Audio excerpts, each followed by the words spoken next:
सुखी न भवन्तु। यदि तपाईमा यी 9 संकेत देखिए भने तपाई साधारण मान्छे हुँदै होइन। यदि तपाईमा यी 9 संकेतहरू देखिए भने तपाई बहुतै भाग्यशाली व्यक्तित्व हो।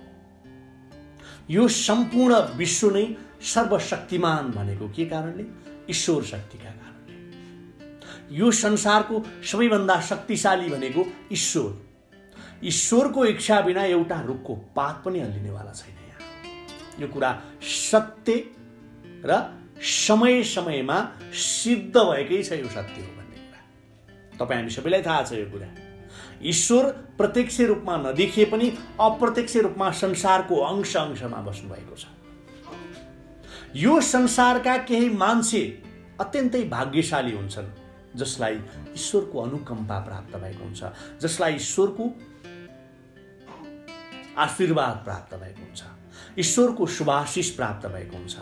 तर केही यस्ता व्यक्तिहरू जसले जति कठोर मेहनत गर्दा पनि सफलता हात पार्न सकेका हुँदैनन्, सुख सुविधा र शान्ति प्राप्त गर्न सकेका हुँदैनन् कि जसले ईश्वरको अनुकम्पा प्राप्त गरेका हुँदैनन्। र जसलाई ईश्वरीय शक्तिको कारणले ईश्वरीय अनुकम्पा प्राप्त भएको हुन्छ ती व्यक्तिलाई सधैँ सही मार्ग प्राप्त भइरहेको हुन्छ र ती व्यक्तिको हरेक समस्यामा समाधान दिन ईश्वर स्वयं उपस्थित हुनुहुन्छ। त्यति मात्रै नभएर ईश्वरीय शक्तिले केही यस्ता व्यक्तिलाई छान्छन्, ईश्वरीय शक्तिका कारणले केही यस्ता व्यक्तिलाई छनौट गर्छन् जुन आफू पनि सही मार्गमा हिँड्छन् र अरूलाई पनि सही मार्गमा हिँड्न अभिप्रेरित गरिरहेका हुन्छन्। त्यसैले त जहिले पनि सकारात्मक रूपमा, सकारात्मक बाटोमा, सही बाटोमा हिँड्नुस् भन्ने कारण हो। यदि यस्ता आज मैले चर्चा गर्न लागेका 9 कुरा तपाईमा छन् भने तपाईँ साधारण मान्छे होइन, तपाईँ बहुतै भाग्यशाली मान्छे हो, बहुतै सुखशाली मान्छे हो, बहुतै खुशहाल मान्छे हो, ईश्वरले छानेको मान्छे हो तपाईँ। यदि तपाईमा यी 9 संकेतहरू छन् भने ईश्वरले रोजेको मान्छे हो तपाईँ। यदि तपाईमा यी 9 संकेतहरू छन् भने ईश्वरले तपाईलाई हात दिएको मान्छे हो, ईश्वरले तपाईलाई हात थामेको मान्छे हो। 9 संकेतहरू मध्ये पहिलो संकेत, जुन व्यक्तिका आँखा सधैँ ब्रह्म मुहुर्तमा आफै खुल्छ नि त्यो व्यक्ति बहुतै भाग्यशाली मान्छे हो। त्यो साधारण मान्छे होइन र त्यो व्यक्ति सन्तोष मनसँगै आफ्नो नित्य कर्मबाट निवृत्त भएर ईश्वरको आराधना र प्रार्थनामा मन लगाउँछ भने ब्रह्म मुहुर्तको समयमा उठेर स्वतस्फूर्त रूपमा आफ्नो दैनिकी कर्म नित्य कर्मसँगै ईश्वर आराधनामा समय खर्चन्छ र उदाउँदै गरेको सूर्यलाई जल चढाउँछ भने बुझ्नुहोस् त्यो व्यक्तिले ईश्वरको इच्छा अनुसार नै गरेको मानिन्छ। ईश्वरीय शक्तिले यी कार्यहरू आदेश दिएर नै गरिएको हुन्छ। ईश्वरले उसलाई हात दिएको छ। त्यो समयलाई असाध्यै महत्त्वपूर्ण समय पनि मानिन्छ। ब्रह्म मुहुर्तको समय भनेको देवताहरूको समय हो। त्यसकारण कुनै व्यक्तिलाई कसैले नअराइकन नभनिकन गर्नुपर्छ भन्ने कुनै चिजबाट ज्ञान नभइकन पनि स्वतः स्फूर्त रूपमा गर्छ भने त्यो साधारण मान्छे होइन, बहुतै भाग्यशाली मान्छे हो जसलाई ईश्वरको प्रत्यक्ष हात छ, प्रत्यक्ष साथ छ। किनकि यो समयमा वातावरणमा एउटा अनौठो शक्ति र सकारात्मक ऊर्जाले भरिएको हुन्छ। ब्रह्म मुहुर्तको समय आफैमा प्राकृतिक रूपले पनि सकारात्मक ऊर्जाले भरिपूर्ण हुन्छ। यदि तपाईमा यस्तो गुण पहिलेबाट नै छ भने धेरै राम्रो। र एक्कासी केही दिनबाट यस्तो लक्षणहरू तपाईमा अकस्मात आउन थाल्यो भने पनि तपाईँ अब भाग्यशाली मान्छे हो, तपाईँ साधारण मान्छेबाट माथि उठ्नुभयो। नम्बर 2, आजसम्म जे भए पनि जसो भए पनि एक्कासी तपाईको मनमा काम क्रोध लोभ मोह अहंकार गर्नु हुँदैन भन्ने सोच आयो भने पनि तपाईँ साधारण मान्छे अब रहनु भएन। अब यो काम क्रोध लोभ मोहबाट माथि उठ्नुभयो तपाईँ आफसे आप अन्तर्हृदयबाट भने अब तपाईमा ईश्वरको कृपा प्राप्त हुँदैछ भनेर बुझ्नु होला। पहिला काम क्रोध लोभ मोह एकदमै थियो, एक्कासी मैले यो गर्नु हुँदैन भन्ने कुरा आफ्नो हृदयबाट अन्तर्हृदयबाट आयो भने अब तपाईँ साधारण मान्छे नभएर एउटा सौभाग्यशाली मान्छेमा परिणत भइसक्नुभयो भन्ने कुराको सङ्केत गर्दछ। नम्बर 3, यदि कुनै व्यक्तिमा सपनामा पटक पटक मन्दिर देखिरहनु भयो, मन्दिर वरिपरि घुमेको मात्रै तपाईँले देख्नुभयो सपनामा पटक पटक भने भगवानको मूर्ति पटक पटक तपाईँले देख्न थाल्नुभयो भने अब तपाईँमा ईश्वरीय कृपा प्राप्त हुँदैछ। अब तपाईँ साधारण मान्छे रहनु भएन, तपाईँमा सकारात्मकता थपिन थाल्यो। यस्तो सपना देखिनु पनि तपाईँका लागि बहुतै राम्रो हो। यो असाध्यै सकारात्मक हो भनेर शास्त्रमा व्याख्या गरेको छ। यो पनि साधारण कुरा होइन, तपाईँले थाहा पाइराख्नुपर्ने कुरा हो। यो पनि है तपाईँलाई असाध्यै महत्त्वपूर्ण कुराहरू मैले तपाईँलाई सेयर गरेको छु। अब यस्तो तपाईँलाई भयो भने तपाईँमा ईश्वरीय शक्ति जोडिएको छ।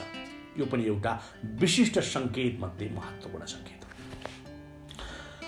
जुन व्यक्तिलाई आफ्नो कामबाट बचेको समयमा भगवानको भक्ति भाव र आराधनामा मन आउन थाल्यो, भगवानको नाम स्मरणमा समय खर्च गर्न थाल्यो, ईश्वरलाई सत्य मानेर आफ्नो कर्मलाई अगाडि बढाउन थाल्यो भने पनि एक्कासी यस्तो स्वभाव कुनै व्यक्तिमा देख्न थाल्यो भने पनि ऊ साधारण मान्छे रहेन।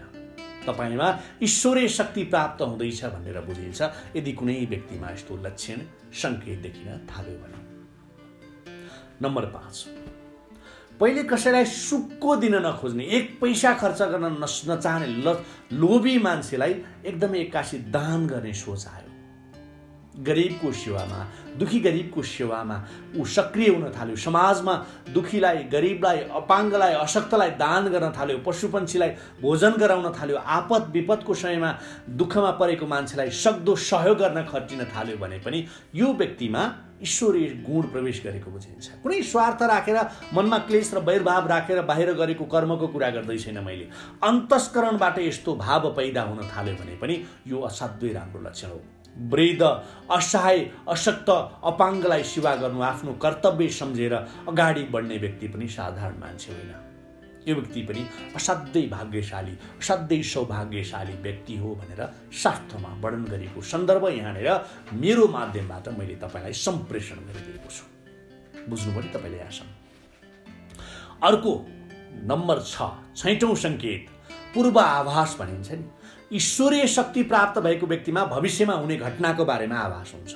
पूर्व आभास भनेको कुनै घटना घट्नुभन्दा अगाडि नै त्यो कुराको जानकारी हुनु। यदि तपाईँलाई पनि भविष्यमा हुने कुनै घटनाको बारेमा पहिला नै थाहा हुन थाल्यो भने तपाईँ साधारण मान्छे रहनु भएन।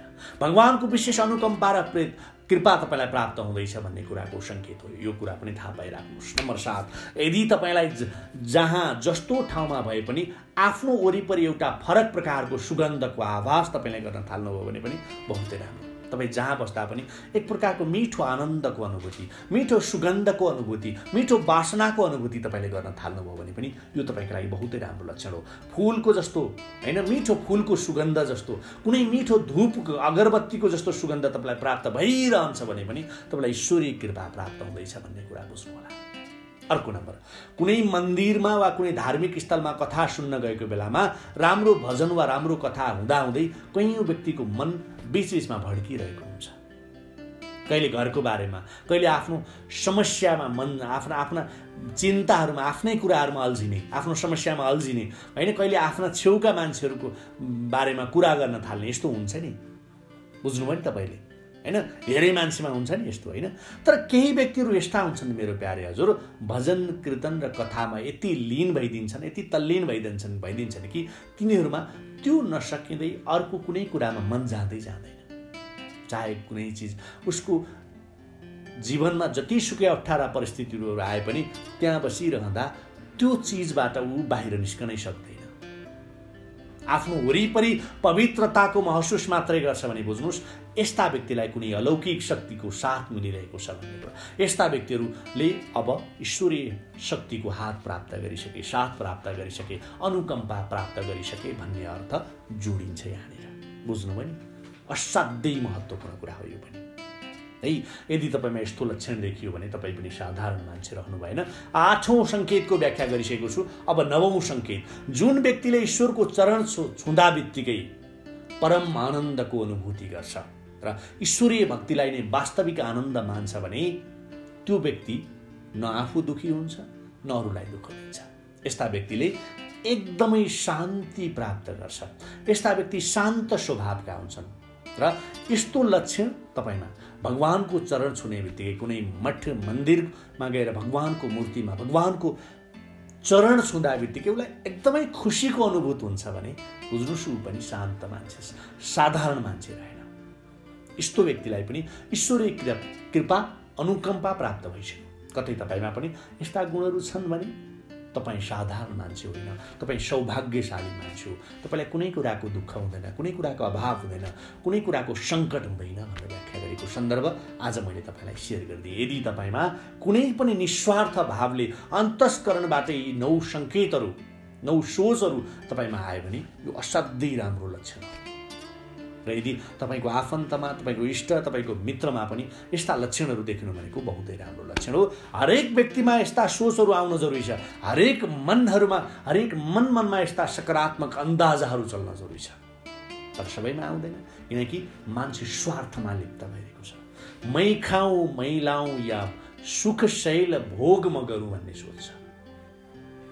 त्यसकारण यी 9 सङ्केत देखिने मान्छेहरू अति भाग्यशाली, अति सौभाग्यशाली व्यक्तिमा गनिन्छन्। त्यस्ता व्यक्तिको कित्तामा पर्छन् भन्ने सन्दर्भ सामग्री तपाईँलाई सेयर गर्दै यो भिडियोलाई यहीँ बिट मार्ने अनुमति माग्छु।